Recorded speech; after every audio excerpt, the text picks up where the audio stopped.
So about a week ago, you seen me put up the flagpole light on the top of the flagpole there, and that thing is super bright. It's got to be the brightest one that they make. It's done a good job. It lights up the front of the yard, but I wanted something that shines up from the bottom as well. And so I thought, you know, let's overdo it like everything else that I do. Let's see if we can't really brighten this thing up and make it like the brightest around. And then plus, I was sitting here thinking that since this new light kit has 3 individual lights that mount here on the bottom of the pole, I was thinking that maybe I could take one of them and point it back towards the front door. It's got a little adjuster here where you can, you know, articulate it, and I just figured that might look good, and also might brighten it up from the bottom up and just give it a good look. So we'll see. This kit here, it's got your solar panel, and then your batteries are here in the back. Now there's no access panel that you can take off, just reach the batteries. Now there is some screws right here where you can take off the whole panel. I did not do that. I just left this thing out in the sun for about three days now and let it charge. And so all I'm gonna do now is just go ahead and get everything mounted. You wanna mount the lights on the top and then mount your solar panel down below, and that way you know, it'll all work out correctly. And like I said, I'm going to try to mount this one right here where I can kind of loosen this up and bend it out and maybe face it towards the front door. So hopefully that'll work out. So you can see right here, I've got nothing more than just a big hose clamp. The way that you put the lights on there is there's a little slot that this hose clamp just slides into. You can see how it fits in there. And then you want to take it and put it up against the pole, and then you want to get your flathead screwdriver and start tightening this up. Now guys, it's going to be easier if you got, you know, an extra set of hands to help you. Like I said, there's 3 lights. They'll be facing up, but like I said, I want one of these to face towards my front door, so that's the way I've got them placed here. And so what you do is just put that hose clamp in there, and there's one that goes across the top and then one that goes across the bottom. Now keep in mind, this hose clamp is way too big. That thing will fit probably a 5 or 6 inch flagpole.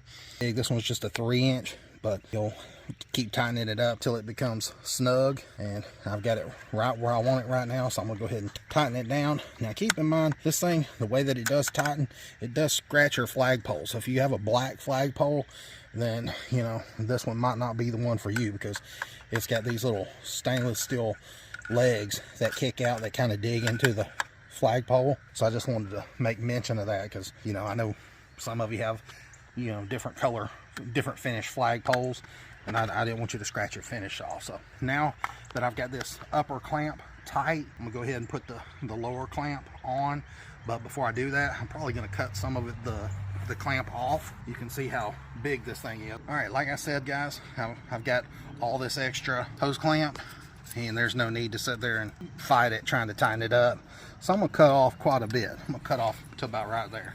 Just gonna use a pair of aviation snips or 10 snips, whatever you want to call them, and should cut through them real easy. And then the only other tool that you'll need is just a flathead screwdriver, so you can tighten the hose clamp up, or if you want to use a socket and ratchet, you can do that as well, but I find just a flathead screwdriver works just as good. So you can see what I'm doing. I just fed the hose clamp through there, onto the other side, onto this side, play around with it and bend it so you can feed it through there. So you can see by cutting that hose clamp off quite a bit that I don't have to sit here and turn the screwdriver over and over and over, and you know, it just makes it go by a lot faster. And it's nice and tight, it's secure, it is not going anywhere. And I do have to comment on this, the metal part that you see right here, that's stainless steel. So is the hose clamps. Those are stainless steel, so it's not going to rust. The plastic there, I believe that's ABS. You know, you don't have to worry about it. You know, it's going to do good out in the weather. But I do like the fact that this is all stainless steel. Now, keep in mind, like I said, You know, if you got a black flagpole, then it's probably going to scratch the finish on there unless you put something under these stainless brackets. But I do have to say that it's made very well. I was shocked at how strong it is. I didn't realize that it would be quite that strong. They did a really good job with it. And then as far as hooking everything up, you get all these quick connectors. It probably wouldn't be a bad idea to smear a little bit of dielectric grease on there before you plug it up to the solar panel. So that's just a little tip for you. But anyways, we're going to go ahead and get the solar panel mounted. So stay tuned. All right, so it's the same thing on the bottom bracket. You just run your hose clamps through the stainless steel bracket here and just tighten it up. Now I did cut these hose clamps as well so they wouldn't be as long, and goodness, it made it so much easier. Now you just want to point the bracket here towards the sun so you can charge the batteries up. So I know my sun comes up right behind the house here, so that's where I'm going to point my solar panel, and I believe we're there. So you can see right there, it's on there. And then next we've got this it's a monocrystalline silicon panel. You got your battery here in the back, got an on and off switch right there. You've got your 3 wires that connects to your 3 lights. And so the way that you hook this to that bracket there, you just hold that nut and unscrew that off. Then you just take the nut, put it inside that plastic bracket just like that, and then you just hold that nut, feed that bolt through there. And it's cool because, like I said, you can articulate the position of the solar panel. So now it's the easy part. You're just going to take and plug the lights in to this little harness here. And then once you get them all plugged in, probably a good idea to take and zip tie them to the pole so they're not moving around. It keep them nice and tidy looking. I'm just going to leave mine right now for the time being. The solar panel's mounted on there pretty rigid. The lights are on there really nice and sturdy. And then if you want to, like I said, you can adjust these. You can tilt them up. Now, I did flip this one around, so when I pointed it at the door, that there would be a little bit of a ledge, because you can see right here there's very little ledge, and then right here there's probably about a 3/4 of an inch of a ledge to keep, I guess, rain and stuff out of it. And so I figured I'd just point it and it would protect that lens some. Yeah, I think that looks pretty good. Now all we got to do is turn it on. Here on the bottom I showed you guys where the little switch is, and then wait for it to get dark and then see what it looks like, and then I can make my adjustments, you know, if these need to angle out or more in. All right, so while we're waiting for the sun to go down, I just figured I'd read some of the specs off the manual here. It says that the solar panel is a 6-volt and 12 watts. So that's pretty, you know, efficient panel if that thing really is 12 watts. It says that the battery is a lithium 3.7 volt, 10,000 milliamp hour, probably 2 5,000 milliamp hour batteries. There's 8 LEDs. They're rated at 1/2 watt, and it says 480 lumens times 3. I'm inside my house right here at my front door, and I just wanted to go ahead and open the door. Look at that. Is that not amazing? That's the one light pointed towards my front door, so I can see up here in the front of the house.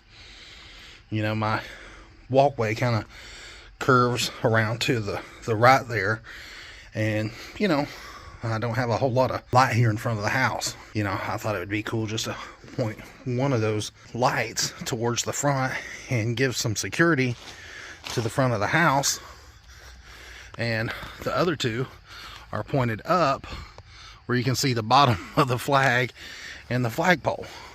Yeah, I'll just go ahead and tell you that this thing really puts off a lot of freaking light. Look at that. Look how bright that is. Now watch. You can see how bright it is right there on the front of the house. Check this out. I cover up that one light with my hand. It's not nearly as bright as when I remove my hand. I mean, I just figured, hey, that would give me some good light without having to keep the porch light on, and it's going to last all night, and it's going to, you know, provide, you know, some security there at the front door. Also, it's going to light the pole up. I mean, look at this. This is exactly what I wanted, for it to light the pole up from the bottom up. And then I've got that other really bright light at the top shining down on the road. The flagpole looks amazing, and then it being lit up there on the front of the house, it just turned out great. Very impressed with it. You can see that it's really putting a lot of light up on the house. Now I know it looks a little bit more lit up on the camera than it is in person. So anyways, very, very impressed with both the lights. The one that I have on top of the flagpole, you know, I did another video on it, If you guys want to watch that video, I'll make it play after this one ends.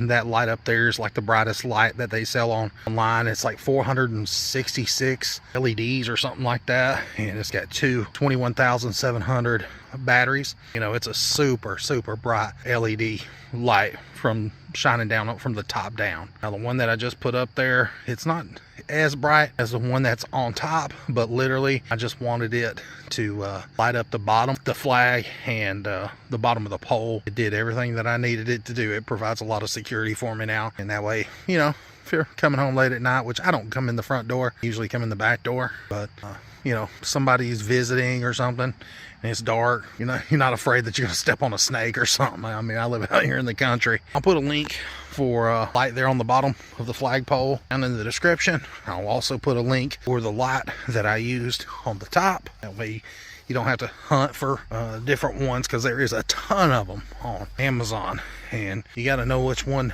to get. And I am an Amazon affiliate, and you know, it doesn't cost you guys any more money to buy from my link. You just click on my link and it takes you right to the product. Appreciate you guys watching, and make sure you pick up some of these.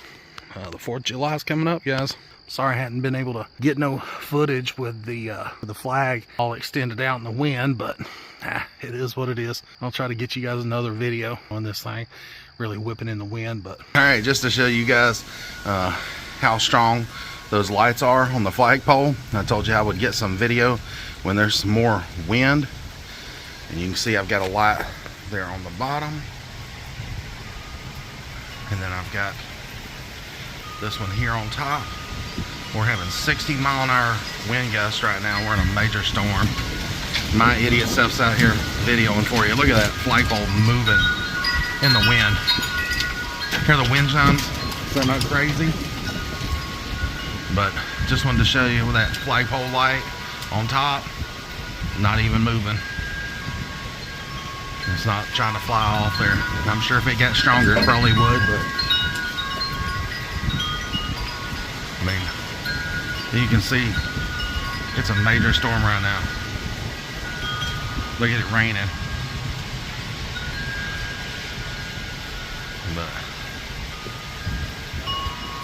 anyways, if you're interested in these flagpole lights, I can definitely say that, you know, when the wind gets to blowing, these things don't just crumble.